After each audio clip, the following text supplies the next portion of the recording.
උතුරු කොරියාව බලාගෙන ඉන්නවා. චීනේ බලන් ඉන්නවා. ඒ පැත්තෙන් ගහන්න වෙනම සෙට් එකක් බලන් ඉන්නවා. ඒතර මේක ඒගොල්ලෝ අරවා මේවා සෙල්ලම් දාලා ඩිටෙක්ට් කරගත්තත් ඒගොල්ලන්ගේ මිසයිල් ටාගට් කරලා ඒකට ගහද්දි මෙයා ගහලා ගිල්ල ඉවරයි. චර්නබිල් ඉන්සිඩන්ට් එකේදී මේ නිකුත් වෙච්ච විකිරණ අහසට ගිහිල්ලා වලාකුළු වලට අවශෝෂණය වෙලා ඒ වලාකුළු පාවෙලා ගිහිල්ලා වැස්ස හැදෙනවනේ. ඒ හැදිච්ච වැස්සට තෙමිච්ච මිනිස්සුන්ට බව ආසාදන තියෙනවා. ලෝක යුද්ධයක් එන්නත් පුළුවන් යන විදිහට. සමහරට ඔයාලා දකින්නදී අද උදේ දැන් මෙච්චර කාලයක් ප්‍රශ්නේ තිබුණේ ඊශ්‍රායලයයි ඊරානය අතරනේ. ඊශ්‍රායලය කියන්නේ හරි පොඩි රටක්. ඊශ්‍රායලය කියන්නේ ලංකාවෙන් 3න් 1 විතර සයිස් එක තියෙන ලංකාවෙන් භාගික ජනග්‍රහණයක් තියෙන පොඩි රටක්. ඒතකොට පොඩි රටක් වුණාට බලවත් රටක්. එකක් ඒගොල්ලන්ගේ ලොකු ඒගොල්ලන්ට ලොකු දේවල් වලින් එයාලට සල්ලි හම්බ වෙනවා. එයාලා ගොඩක් මොලේ පාවිච්චි කරලා නිර්මාණ කරනවා. පේටන්ට් එහෙම ගොඩක් තියෙනවා. අනිත් එක තමයි මේ එයාලට ලොකු බෑකප් එකක් තියෙනවා ඇමරිකාවෙන්. මොකද එයාලා ඇමරිකාවේ පැත්ත ගන්න. ඒ කියන්නේ මැද පෙරදිග ඇමරිකාවේ සංකේතය තමයි ඊශ්‍රායලය කියලා කියන්නේ.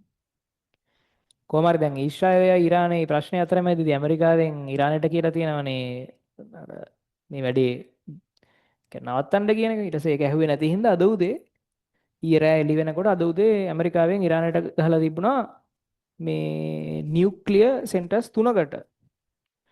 එතකොට ඊට කලින් ලෝකේ නියුක්ලියර් අනතුරු ප්‍රධාන වශයෙන් නියුක්ලියර් අනතුරු කීපයක් තියෙනවා. නමුත් අර ප්‍රධාන වශයෙන් කතා කරන එක තමයි අර චර්නොබිල් ඉන්සිඩන්ට් එක. ඔයාලා සමහරට දැකලා ඇති ටීවී සීරීස් එකකුත් තියෙනවා චර්නොබිල් කියලා.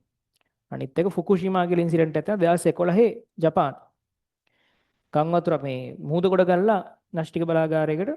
එතන න්‍යෂ්ටික බලාගාරය සම්පූර්ණයෙන් මේ විනාශ වෙලා ගිහිල්ලා මේ යුරේනියම් ඒ න්‍යෂ්ටික මේ විකිරණ සහිත මූලද්‍රව්‍ය එළියට නිකුත් වෙන එකක්. ඒතර ඔය දැන් චර්නබිල් එහෙම නිකුත් වෙච්ච එකෙන් චර්නබිල් උත්පිපිරිලා ඒ නිකුත් වෙච්ච විකිරණ වලින් තාමත් ඒ පැත්ත අතහැරලා තියෙන්නේ. චර්නබිල් කියන දැන් අවුරුදු 30කටත් වඩා වැඩි.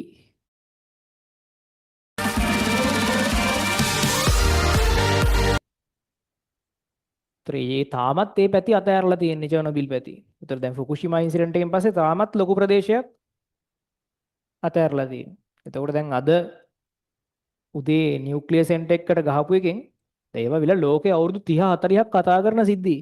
ඒ පැතිවල මිනිසුන්ට තව අවුරුදු 30 40ක් යනකම් බලපාන ලෙඩ සමහරට මැරෙනවා. සමහරට ඉපදින ළමයි පවා විකෘති වීම වලටපත් වෙන කේස් ඒවා.